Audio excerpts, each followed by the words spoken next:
This is the CopThink podcast where we answer the question, why do the police do what they do? I'm the host, Brian Casey. My guest is Mark May, a St. Paul cop who works the overnight shift. So let's get to the subject that I want to talk about a little bit, and I'm going to hint into it a bit more, and that is up till about age 45. Well, you had maybe a worldview that existed for whatever reason, and then it kind of started to change. What happened around age 45 that changed maybe your worldview? Well, I took on a different career, but Yeah, so you became a cop I became a cop, yeah, at age 45. Yeah, that seems way too old to become a cop. It really does, doesn't it? But it makes the show The Rookie, fun to watch. So Yeah, hey, matter of fact, that's based on some actual situation, and that cop wasn't even 45. No. So you're older than that cop. Yeah, thanks for pointing that out. Yeah, and I'll just say I became a cop at age 45. Right. And at the St. Paul Police Department, I know one other cop, I think he was gone before you got there, named Richard Ellis. He came on at he age, must have been. He started at age 45 too. That's really, that I understand a lot about what that is, you know. First of all, what kind of career did you come from? I was a child protection investigator in Hennepin County, Minneapolis. Yeah. So, but had gotten into that in a weird way because I'd always wanted to be a cop, and my parents weren't big fans of that. My dad was in social services. He was the director of Ramsey County for many years, and grew up in Florida, and he took that job, and we came up here. And when I went back to school down south, I talked to him again and said, I really want to be a cop. He said, no, I come up here, you can ride with one of my investigators. It's kind of like a shortcut, So I rode with the investigator. I'm like, hey, this is fun. Yeah. So I went to the schooling that was associated with that, got into it and realized not at all police work, not at all what I wanted to be doing. Because what I wanted to be doing was patrol work. I didn't want the shortcut. Yeah. And so it took a while to turn that around. I was there for 15 years and, got to a position where I could start doing additional schooling to go into law enforcement, and it just took that long to get it turned around to where I could go. So 45, and I was ready all of a sudden, but scared to death nobody was going to hire me because it's too old. But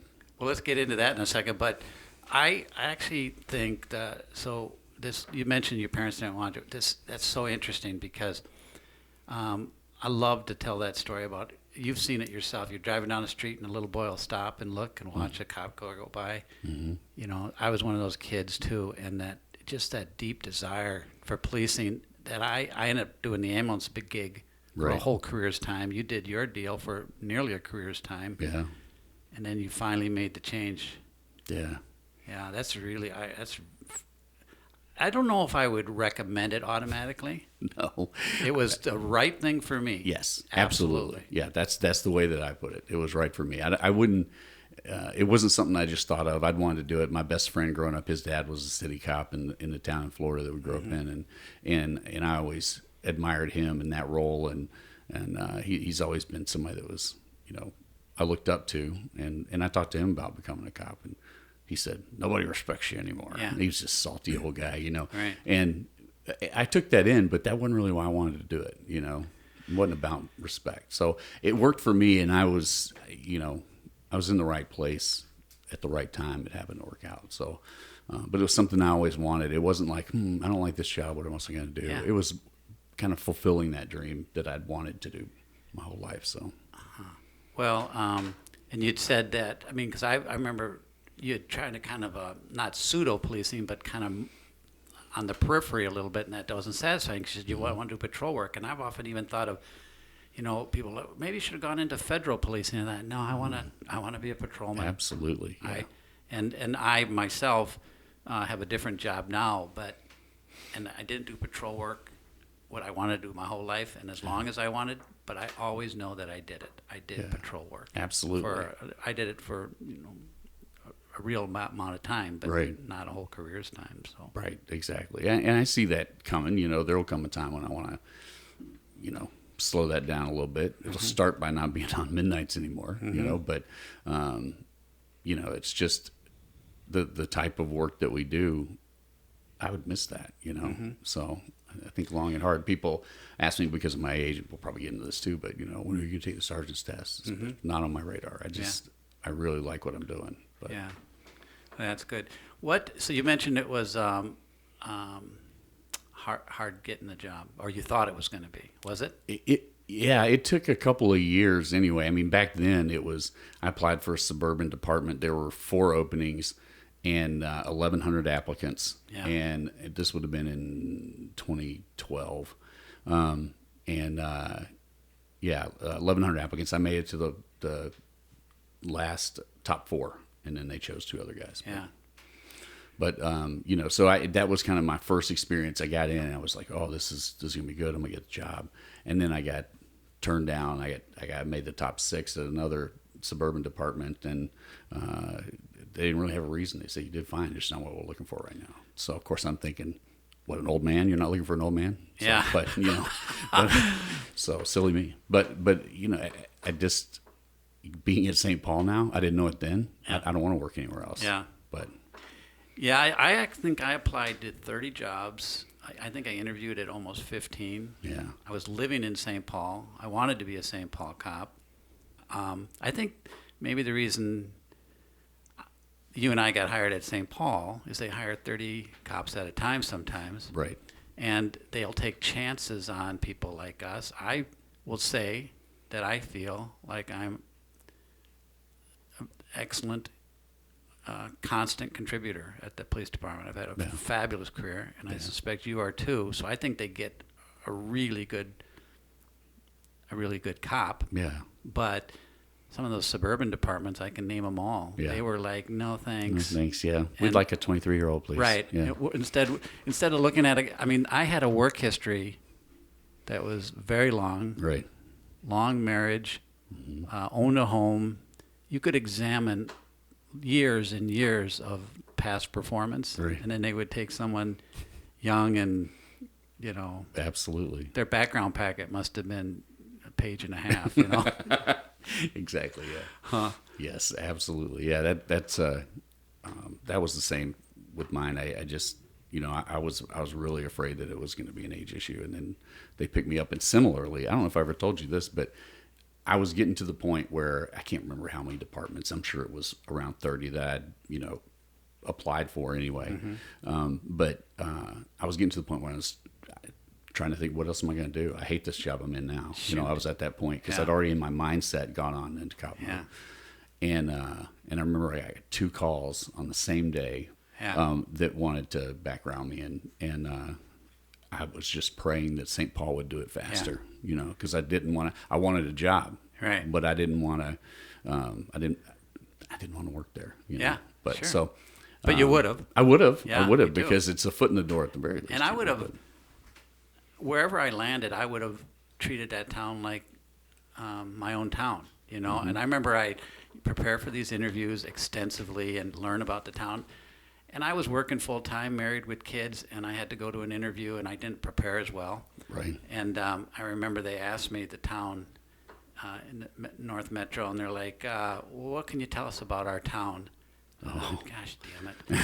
Well, I know which highway it runs through it, and I didn't get hired. In retrospect, it would have been fun to say, "Well, I got my car stolen in this town, and the cop was an asshole." I remember that. That would have been fun. That would have been fun. Yeah. But anyway, here we are. We made it. Yes, absolutely. Yeah. And I wouldn't want to work anywhere else. So. Well, and we're not just saying that because we want to, but it's good to be. I like being a city cop. Absolutely, I do too. And we complain about how much training we have to go to, and I have been a part of that complaining just because it's inconvenient, especially working nights. It's never convenient. But I actually do really appreciate it. My son wants to go into law enforcement, really, and I'm telling him, if that's what you want to do, you do whatever you want to do. Yeah. But if that's what you want to do, you need to try to get into St. Paul. Because it's that, or go someplace where there is no training. Yeah. They give you the badge and gun in the car and say, "Have a good day." And, Yeah. And that's a little more frightening, with the things that can go sideways. So I like all the training that we have, especially the training we have going on right now. And the trainers. And well, that's where it's coming from. Absolutely. Yeah. The trainers with those guys are just amazing. But, the stuff that they come up with. I just envision them, in my little cartoon bubble in my head. They just rolling around the mats all the time, beating each other up, trying to figure out new ways to, It's funny because a lot of those guys are back out in patrol because of the reconfiguration of the thing, and I thought, wow, I bet I'd like to see them in a use of force scenario. Absolutely, yeah, where it's absolutely fluid and yeah, that would be good. Our use of force, what would you call it? A response to dirty looks and dirty looks and aggression. Yeah, aggressive looks. No, okay. So, how long you been on overnights? What do you got? What do you call it? You call it overnights? Midnights. Yeah. We call it midnights. Yeah. And I've been on since I got on. So I finished FTO. Wanted to say midnights just because it works the best with your family aside from days. Sure. I knew culturally I wasn't salty enough to try to start asking for days. So, but anyway, I stayed on there and I was able to hold it. The first bid that we went through, I was the last person that held it.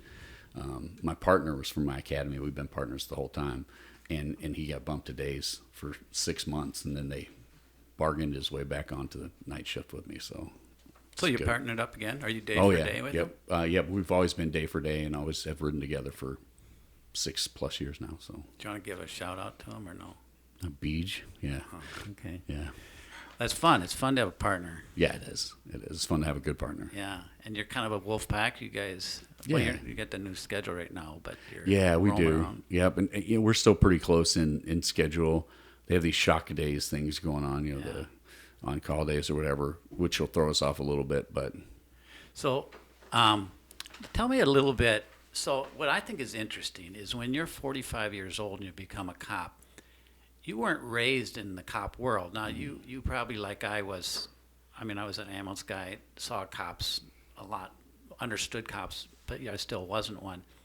But your whole worldview, did you have, most of your worldview has got to be mostly pretty well set by 45. However, did you notice some changes?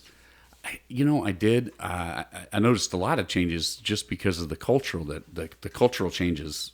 From working in a social work environment to a police environment are dramatically different. Yeah. So what's different? There's political.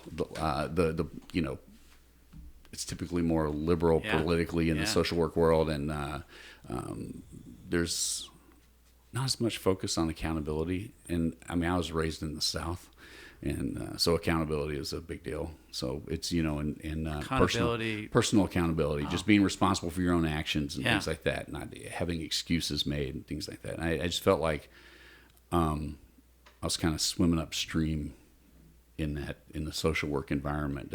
And I do believe that there's a reason why people get into things and why they end up where they are, and it's something to be considered, but it's not to rise above the fact that a lot of times our choices end us up there, and we got to make better choices. But so certainly a more conservative mindset. See, I use those words carefully. I know what you mean. But you're saying, let's just say, you're saying in law enforcement, there's more of a conservative mindset. Oh, absolutely. Yeah, I know. I'm just trying to be careful too, because it seems pejorative. It does, and I don't mean to label it. I guess the common, I don't know what the common terminology is. What people would say is. Social work is liberal, police work is conservative. Right, or left, and then conservative. And right, yeah. Yeah, I think one reason we're trying to avoid it, I don't appreciate the baggage that'll be laid on us if we claim one side or the other. Yeah. That's why I'm reluctant, because I think cops really, I love how they view the world, actually. Mm-hmm. And, but I'll just tell you one example. I could tell how my thinking maybe has changed or different. Sometimes you see a lot of sympathy shown towards criminals. Right. And I'm like, I love saying, my experience of criminals is often they're lazy and selfish. And that's what people are like shocked to hear that. And I'm thinking, they're pretty lazy and they're pretty selfish. Yeah. That's what makes them criminals mostly. Right. And then I think maybe a more left view is somehow all this sympathy towards that. And I'm not totally unsympathetic. It's just like, Right. if you deal with victims Yeah. over and over again, It just it takes it takes some understanding, I think, on one level, but you can't excuse it on that basis, and I think that's one of the main differences. And I'd be fair to social work. I got a lot of training in that I think absolutely helps me in this day and age in policing.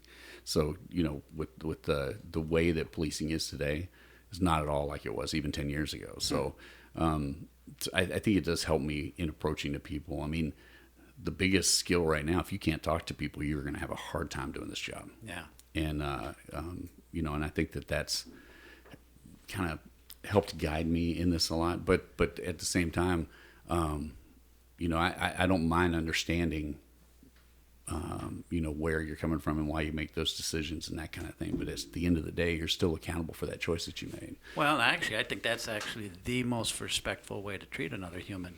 Yeah. Is to have expectations about their behavior, Right.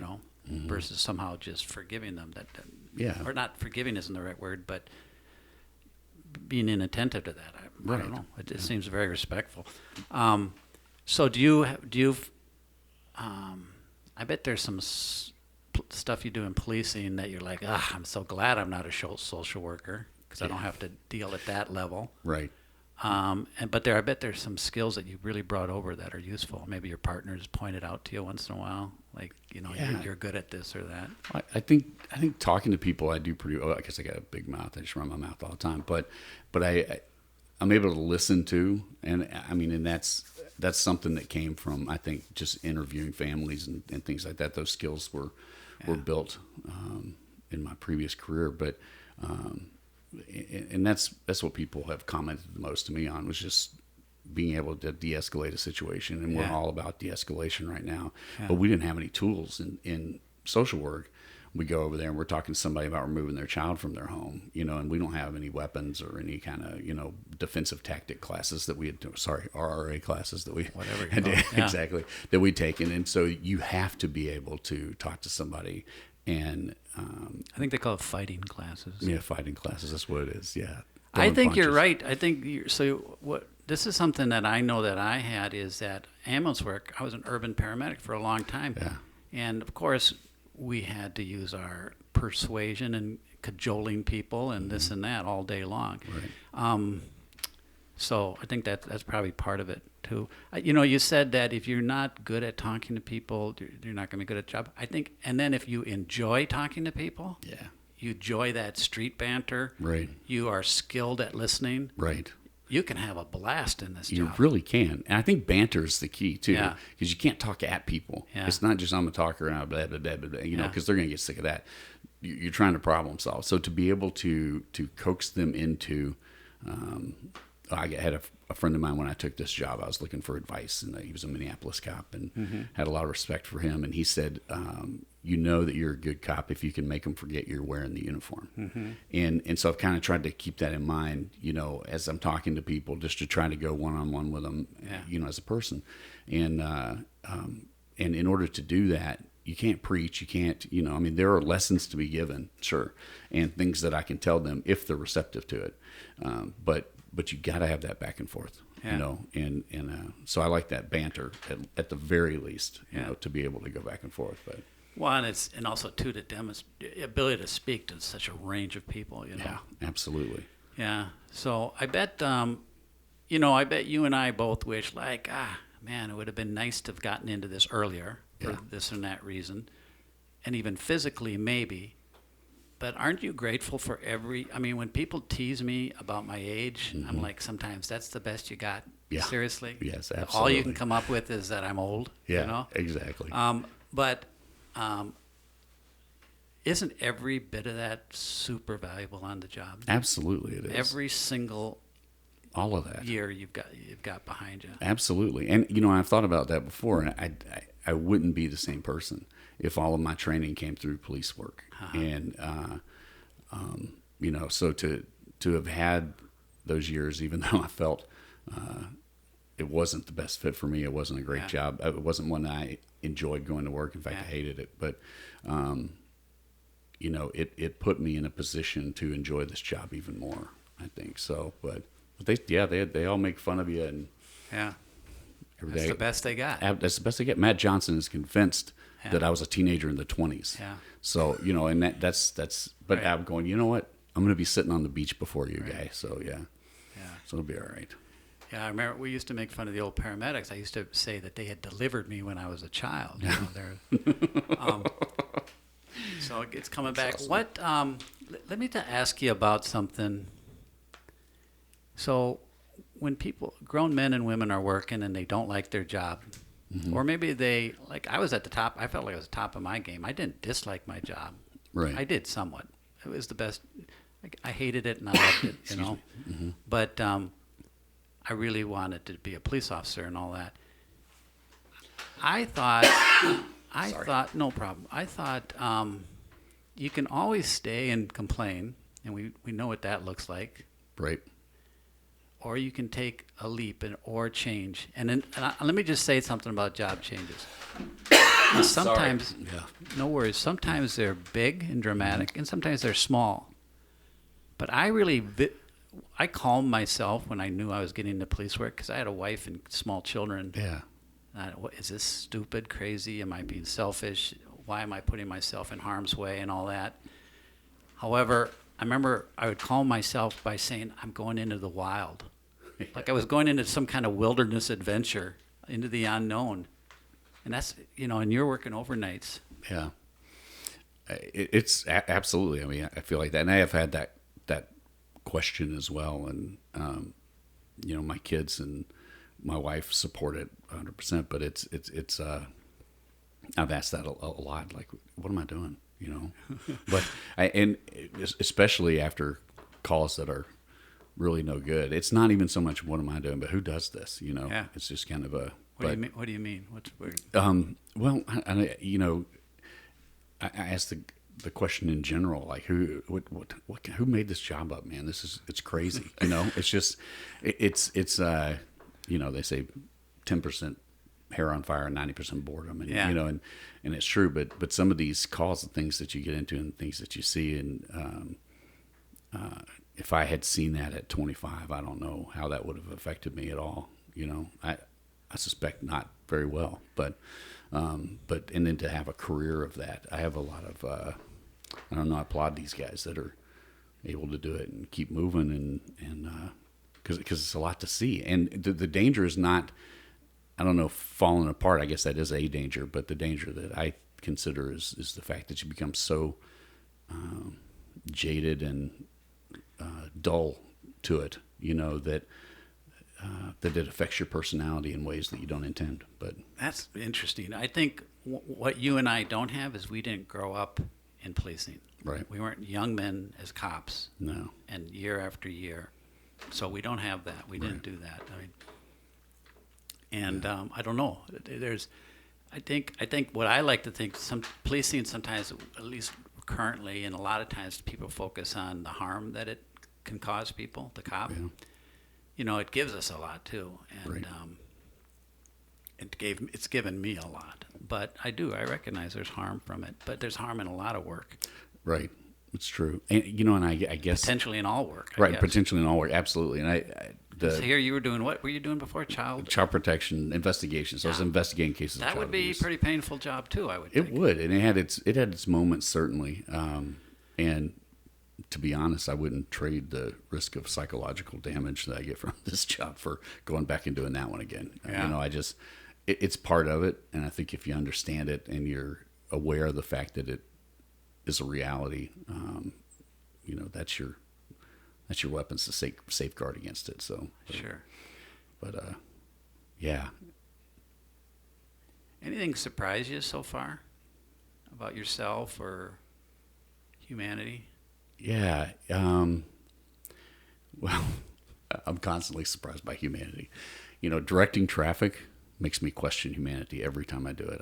I'm not sure what's happening in the world when I'm directing traffic. I don't. Would you be better off leaving your pistol in your trunk? Yeah, like that. Yeah, it's just or leaving me in the trunk. I don't know. It's just people don't pay attention, and they're just out and about, and it's really very much this is my world, and everybody else just happens to be in it kind of a thing. And with drivers, and I got clipped by a Metro Mobility bus at the fair one year by a mirror, Really? And he was supposed to have been stopped, and I made the mistake of turning my back on him, and he rolled through and clipped me in the shoulder. And I was like, what's wrong with people? Why can't you just pay attention? Pay attention. Yeah, exactly. That's it.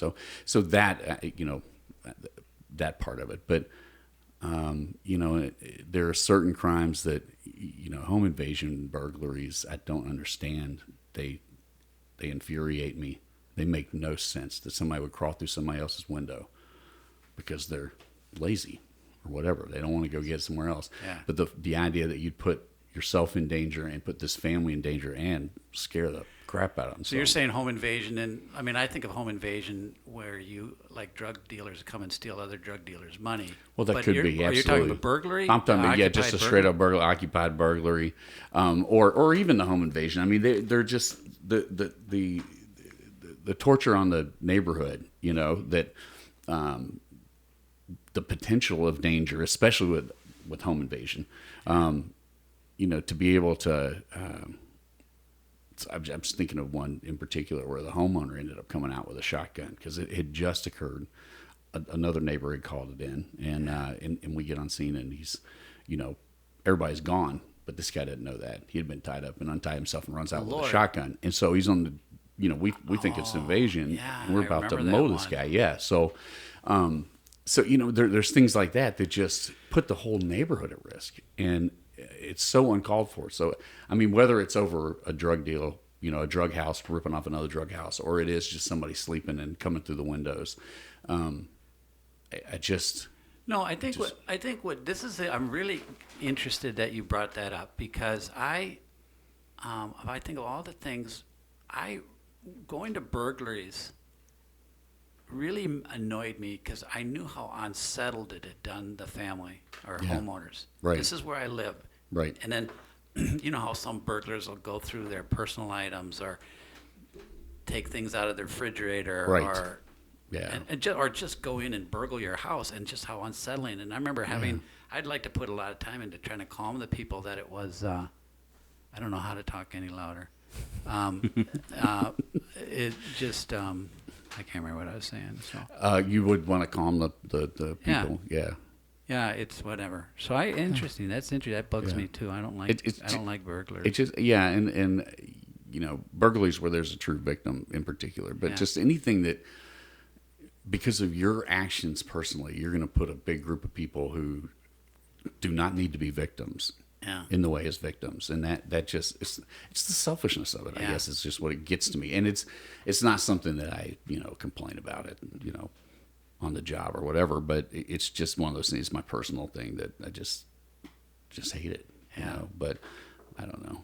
Yeah, there are lots of things that kind of make me question that. But I did today. I was driving. My turn to clear my throat, and right in front of me, a guy. Takes his whole ashtray and dumps it right out on the sidewalk. Don't you love that? And I just pulled up next to him and said, "Buddy, come on, serious?" Yeah. Love really? It. Yeah. This is what you're going to do. And I said, "We all have to live here." And it was great because he was like, "I'm so sorry. I'm so sorry. So sorry, officer." And I was thinking, as he's lighting up another one. Yeah. But that kind of inconsiderateness, and maybe that's where I'm vulnerable. Yeah. Because I really want people to be more considerate, and that's actually maybe people that aren't cops don't realize. You think, wow, what satisfaction you have as a cop getting to right wrongs, straight and crooked lines. You don't have it very often, but once in a while you do. I mean, that is really fun. Yeah, writing absolutely. a ticket to someone that lied to you and you caught him, and nope, sorry, boom. Yep. Now it's going. Oh, and also that kind of black and white experience of you're wrong, and yeah. You're wrong. You're wrong. I caught you. You were wrong. Yeah, and there is some, satisfaction in that. But there are many of them that just keep on with the lie, and we're like, "Come on, guy. Yeah. We know. We know what's going on here." And he's, "Oh, I don't know what you're talking about." Yeah, okay. Yeah, you don't. But what other stories do you have from working midnights? Anything? Oh, I'm sure there's lots of them. But I was going to say just related to that whole giving other people consideration, stuff like that. It goes back. My mom used to say, because I was kind of a handful, I think, but when I was growing up, and she would say, there are other people here besides you. Yeah. And I would yeah, whatever, But looking back on that, she's absolutely right. I mean, it's the whole world is that way. There's other people here besides you. Yeah. It's not about you. Quit making it about you, And I think if we were able to get that under control, maybe we should get my mother out here. Well, she is out here because I'm sure you've said that once in a while. Yeah, absolutely. Has that come out of your mouth? It has come out of my mouth. Yeah. Yep. So there are other people to think about. So, I think if we got that down, there'd be a lot less crime. You know what, though? That's what I loved about being a cop is talking to people like that. Yeah. Yeah. It's just scolding them. It's parenting. Yelling at them. Yeah. As soon as they acquiesced or showed some, you're like, okay, buddy, let's let it go. But yeah, it's old school stuff. It is. So hang on a second. I'm gonna do a commercial here. Okay. It's gone. Where's my commercial notes? If you've enjoyed this podcast, you might be interested in my book. It's called Good Cop, A Get Healthy, Stay Healthy Guide for Law Enforcement. And I cover a lot of topics, some of the things that we're talking about right now. And the book is available in print and audiobook as well. It can be purchased through Amazon. You can also just for more information, go to goodcop.com. So tell me some of the things you were thinking we were going to talk about and we haven't talked about yet. Because I know you gave this some thought. I did. I gave it some thought. I knew the secret subject, so I was thinking about that. But I don't know if we did it very well. No, I don't know. I tried to be clever, and I don't know. But it still felt one mysterious. thing I do want to say about that show, The Rookie? Yeah. Have you ever seen that guy run? Yeah. It's so unathletic. It's No, embarrassing. I know. Yes, just like me in the academy. But, Really? Yeah. Oh, it's terrible. Thank God for Sergeant Panami. He got me through. So, okay. Yeah. I was the second fastest runner in the academy. Oh, that's terrible. I mean, good for you. That's great. But I was like 45 years old. No, it's wonderful, but it's terrible because I'm horribly envious. I've never been a runner. Okay. So you probably run like that guy. He yeah, moves his arms. It's like it's kind of robotic and right. Okay. It was terrible. Okay. That's subject. So one of the things I was thinking about was it was interesting, and I don't know if you had this experience. I'm assuming you did, but when I came in, after I've been on for a few years and kind of established myself, when you're a rookie, doesn't matter how old as you are. All right. But I've found I've made connections quicker with some of my superiors because they're my age. Yeah. And commanders even. So it's not I think the bosses love everybody, but the people who are my age are now in leadership roles, and they didn't, because they put the time in beforehand, and so it's it just felt weird that in some ways I felt like my peers were commanders, but then my peers with my time in the department, they're 20 years younger than I am. Right. So so it was just it's been interesting. Yeah, that's an odd thing. Yeah, they have no problem coming up and talking to me and say, hey, what's going on, or whatever else. And the guys that will see this will go, oh, my God, what they want. Yeah. It's like, talking about what he's cooking for dinner this weekend. I don't know. But it was just interesting. I think that's completely related to age. Yeah. That struck me. Well, citizens treat you different too. Oh, that was the other one. Yeah. Pardon me. They assume you've been on forever, yes, or they do. you got rank or something. Yeah. People call me Sarge. I don't have any whatever, and that's just getting out of the car. It's not because I did anything. But you can. That's very enjoyable too, because people just I don't know what the word is, but they defer to you. Right. Because you're older, Right. Absolutely. I remember when I was doing, we were looking at some guy in the alley, and he takes off running, and I pop out of the car, run after him, and anyway, it was a big foot chase. It ended on Snelling and St. Anthony, and got rough for a little bit. And I remember my partner says we were mocking the guy. This cop's 20 years old, whatever, how many older than you. I chased down an 18-year-old, and I do think he looked at me and said, "I can outrun this old man." You know, and yeah, he was wrong. He was wrong because you were second fastest in the That's academy. right. That's right. That's right. I'm good for a sprint, but beyond that, I don't have. That's good. Yeah. The okay, what else?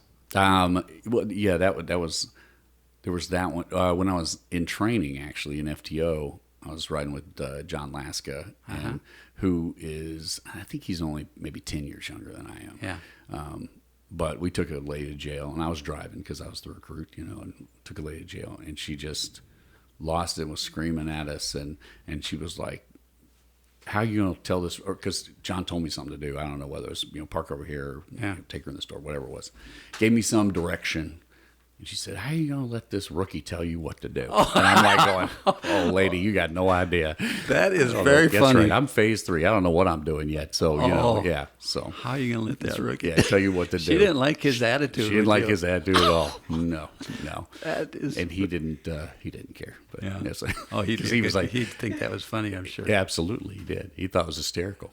They can smell it on you too, though, because I remember on Rice Street, I was, a 45-year-old cop and on FTO, and one of the first days out there, and I remember this prostitute looked us up and down, and she looked at me, and she could, just the way I was standing there gave it away. Yeah.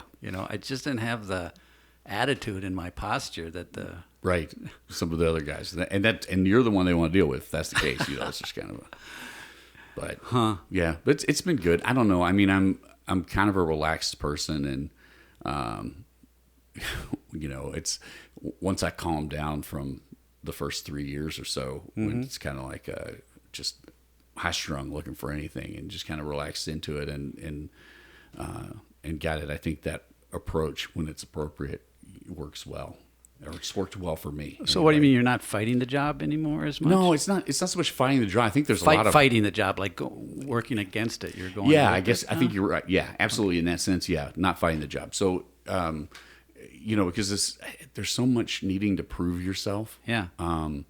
Because it is a difficult job, and it's multifaceted, and there's so many things, and there are so many people even after training looking at you to see if you're doing it the right way. And that's a legitimate it absolutely demand. Is. We can say, oh, yes, you do need to prove. Yeah, you yourself. do, because you're my backup. Right. I want to know if you can do it. Right. And if you can't do it, I don't want you as my backup. And if there's something you got to learn it quick. Yes, Get absolutely. To it. Yeah. And so there's a lot of that. So you're running about a 9 and 9.5 or 10 every night, you know, and you're coming out and just looking for stuff and digging in, and that's great.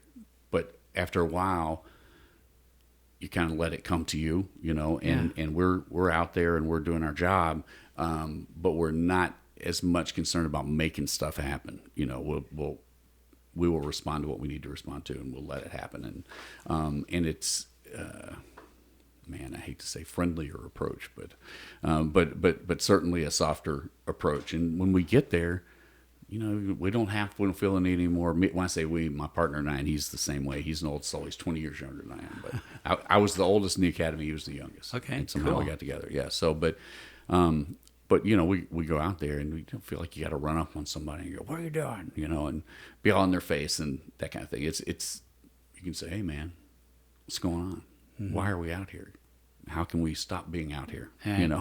So and solve the problem that way. And that's I'm talking about the 75% of the cost, the 25% that whatever your hair's on fire and stuff, you approach it a little bit differently.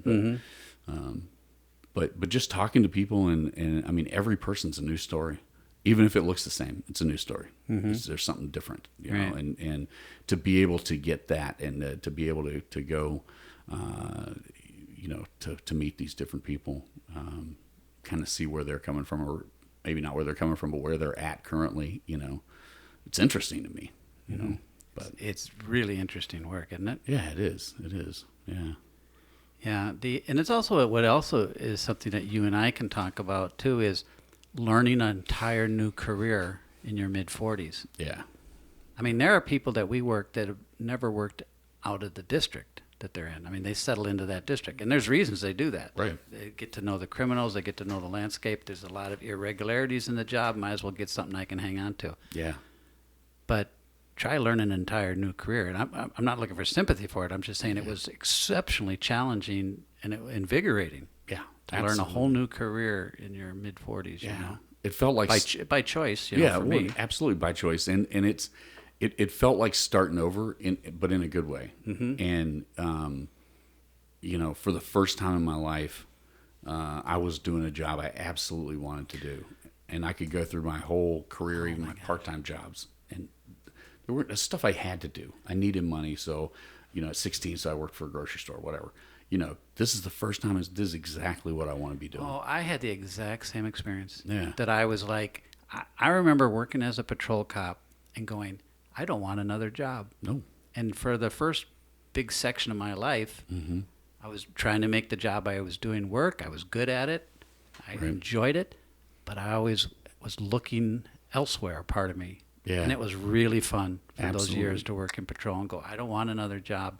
I didn't even I remember I worked patrol all those years, never even got a cold, got sick, felt good the whole time. Right. Yeah. Got some injuries from car crashes and stuff. But, Right. But, That'll happen. But yeah, no, it's just the same. I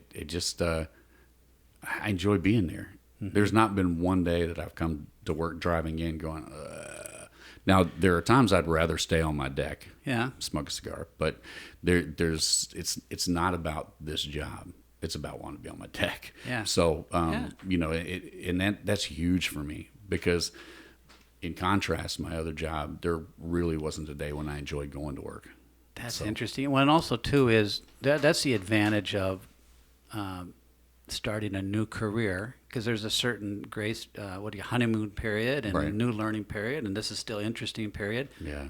In a lifetime of work, that's kind of nice. It carries you along quite a few years, you know. Yeah. Yeah. So it's been really good. Anything you were afraid I was going to ask you? No, I don't know. I was going to try to. Now I am. No. Yeah, I should pull out another piece of paper. Yeah, exactly. This is what people are saying about you. Yeah, exactly. Yeah, I don't know. Yeah. I've got an internal affairs envelope here. Right. Yeah. No. Yeah. They. Yeah. I've been down that road. That's Have not you? Fun. Yeah. Oh yeah. That's not fun. But that was. But I mean, it was what it was. We did the best we could in that situation. We were 1 month off FTO, so we did not know what we were doing. But yeah, Survived that. Yeah, we survived that, absolutely, and survived it in good shape. My partner and I, like I said, we've been partners the whole time, and yeah, Beach and I think we have a decent reputation. So you know, with our command staff and certainly our sergeants, so I think they like us. So I bet they do. Yeah, we have a good time. Yeah, sergeants like cops that are straightforward and aren't going to get them in trouble. Yeah, and work hard and earnest. Yeah, for absolutely. Sure. And we both love the job, and that makes a lot of difference. Yeah. So what else? Anything else? Not that I can think of. Well, gosh, I really appreciate. I appreciate the invite. You coming out here and talking about this. We could track down Richard Ellis. Yeah. I did run into him a couple times, and I remember it was at 808 Barry, and he happened to be in the lobby. I'm probably outing him for something, I don't know. And I remember saying to some cops, which one of those guys over there used to be a St. Paul cop, you know? Right. Yeah. Like, I don't know, none of them. No. That one. Yeah, that's funny. Yeah.